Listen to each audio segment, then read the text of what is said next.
నిజంగా చెప్పాలంటే మెదక్లో బీఆర్ఎస్ పార్టీ ఒక సీట్ ఎక్కువ గెలిచింది. ఎన్నికలకు ముందు రోజు ఎమ్మెల్యే గారు అర్ధరాత్రి 12:30కు ఎందుకు ఆ వార్డులోకి వెళ్ళారు? ఇది ఎన్నికల నియమ నిబంధన ఉల్లంఘన కాదా?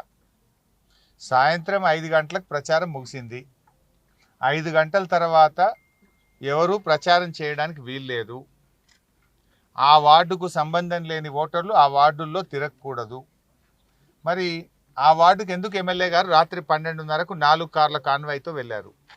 4 కార్ల కాన్వాయ్తో వెళ్ళి అక్కడ ఒక ముస్లిం మహిళ ఇంటికి వెళ్ళి ఆ మహిళను బెదిరించి ఆ మహిళ ఛాతి మీద చెయ్యి వేసి నైటీని చింపే ప్రయత్నం జరిగింది. ఎమ్మెల్యే గారు గన్మెనే దాడి చేసినాడు.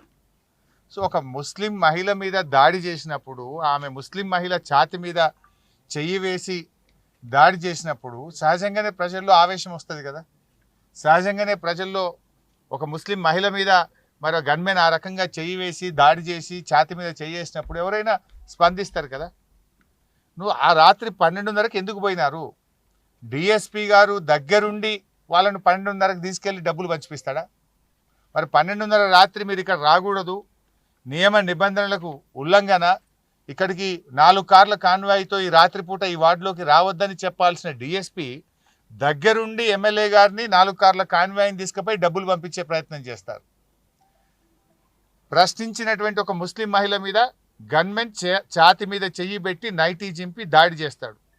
అసలు కేసు పెట్టాల్సింది ఎవరి మీద? ఎన్నికల నియమ నిబంధన ఉల్లంఘించి అర్ధరాత్రి పూట డబ్బులు పంచిన ఎమ్మెల్యే అనుచరుల మీద కేసు పెట్టాలి. ఒక ముస్లిం మహిళ మీద దాడి చేసి ఆ నైటీని చింపిన గన్మెన్ మీద కేసు పెట్టాలి. కానీ మీరు వాళ్ళ మీద కేసు పెట్టరు. అన్యాయాన్ని ప్రశ్నించినటువంటి బీఆర్ఎస్ కార్యకర్తల మీద అక్రమ కేసులు పెట్టి ఈరోజు సంగారెడ్డి జైల్లో నిర్బంధించారు. ఇంకా బాధాకరమైన అంశం ఏంటంటే అరెస్ట్ అయినటువంటి 13 మందిలో 6 ఎస్సీలు. ఎస్సీల మీదనే ఎస్సీ ఎస్టీ కేసులు పెట్టారు. ఇది ఎక్కడ భారతదేశంలో ఉంటుందా? అంటే ఎంత ఆగమాగం ఉన్నారంటే 307 సెక్షన్ పెట్టినారు. 307 సెక్షన్ ఇంపోజ్ చేయాలన్నప్పుడు ఒక పిటిషన్ వస్తే ఎవరికైనా ఇంజూరీ జరిగిందా, ఇంజూరీ జరిగితే అతన్ని హాస్పిటల్కి తీసుకెళ్ళి మెడికల్ రిపోర్ట్ తెప్పించి గాయమైందని చెప్పి డాక్టర్లు నిర్ధారిస్తే 307 సెక్షన్ ఇంపోజ్ చేస్తారు.